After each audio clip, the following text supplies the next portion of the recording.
Hi guys! Welcome back to my channel! Today, meron po tayong client na 2026 Ford Ranger Wildtrak. Actually po si client nanggaling pa po ng Laguna. Isa rin po si client sa mga nanonood sa YouTube channel po natin.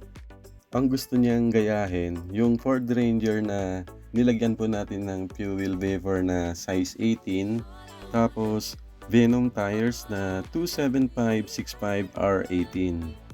Dahil wala po tayong stock ngayon, so sinuggest ko po yung 285/65R18. Magkakasya naman po siya kahit stock suspension lang po itong Ford Ranger po nila. Kailangan lang po natin i-adjust po yung fender liner at mudguard. So tara, samahan niyo po ulit ako.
So, ito po yung ikakabit po natin, fuel off-road wheels. Ang gusto niya itong fuel na vapor. Ang size na gusto niya, size 18, tapos matte black. Tapos gusto ni client, lumabas po siya ng mga 1.5 inch dun sa fender para macho. Ito pong mga fuel po natin, mga original po siya. Authorized dealer po tayo. Ito po yung specs ng fuel vapor na size 18. Ang lapad po niya 9, tapos ang offset +1. Yung bolt pattern po nito, universal din po siya, 6135 at 6139. Ang price po nito nasa 74,000 po yung apat. Pero may discount pa po yan. Message nyo lang po kami sa aming Facebook page, RNH Tire Supply. So, ito na po yung fuel vapor na matte black. Tapos, ang ilalagay pala nating gulong, Monster Terrain Grafer na 285/65R18. So, meron siyang white letter po. Ang price nito, nasa 14,750 po ang isa. Pero may discount pa po yan. Ito pong Monster, kung ayaw nyo ng may white letter po, pwedeng gamitin po yung kabilang side para black sidewall naman po. So ngayon, imamount na po natin itong gulong dito po sa mags. Itong size na 285/65R18, tapos gagamit tayo ng aftermarket na mags na naka-offset ng +1. So labas po siya sa fender ng mga 1.5 inches. So, kailangan lang natin i-adjust po yung fender liner at mudguard para hindi po siya sumayad. Kung maalala nyo yung mga Ford Ranger Wildtrak na kinabitan po natin ng mga size 17, tapos nilagyan po natin ng 285/70R17 na ina-adjust po natin yung fender liner at mudguard para hindi po siya sumayad. Yung 285/65R18 at 285/70R17 halos parehas po ng overall outer diameter po. Halos parehas po yung height. Pero kung gagamitin natin tong stock mags pala, tapos maglalagay tayo ng 285/65R18 parehas ng kinakabit po natin ngayon, pag stock mags yung gamit, hindi po siya sasayad. Plug and play lang po siya. So, bago po natin ikabit yung mga gulong dito sa mudguard, kailangan po natin i-adjust po yan.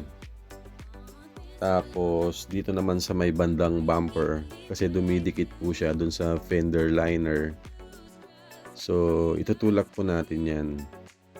Actually po, kahit 275/65R18 po yung ikakabit nating gulong, ina-adjust pa rin po yung fender liner at mudguard para hindi po siya sumayad.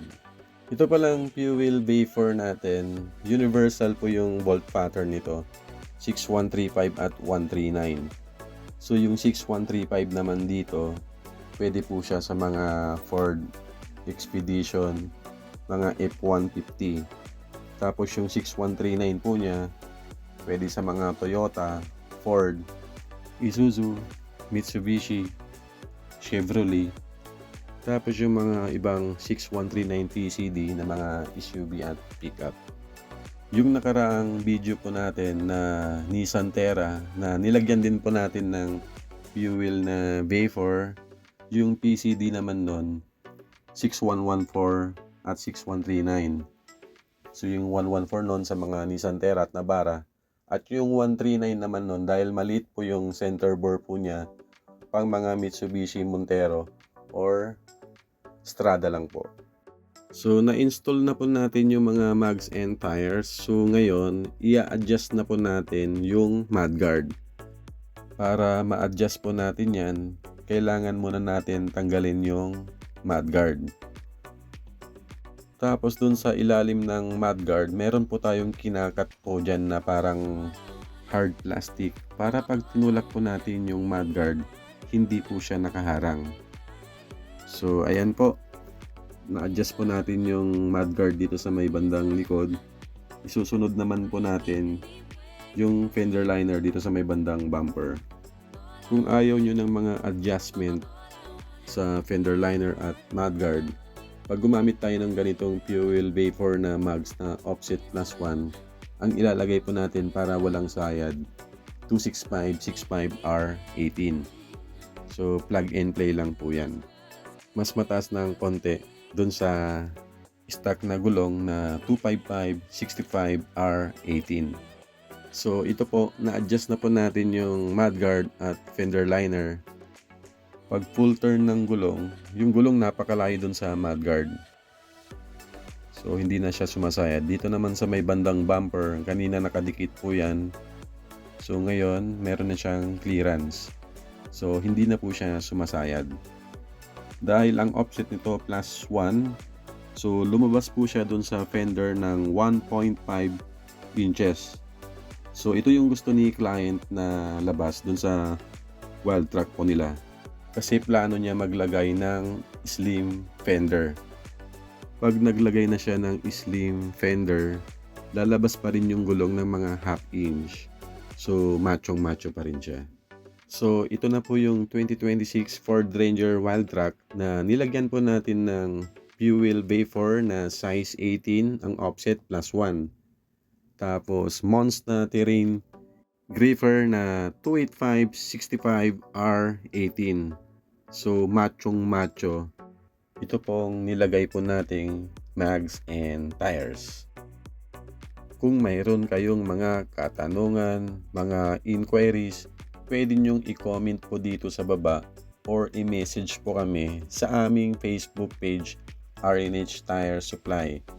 Pwede rin po sa aking Viber at sa WhatsApp. So hanggang dito na lang po ang video na to. Kung nagustuhan mo ang video na to, please like and subscribe. Ride safe guys! Bye!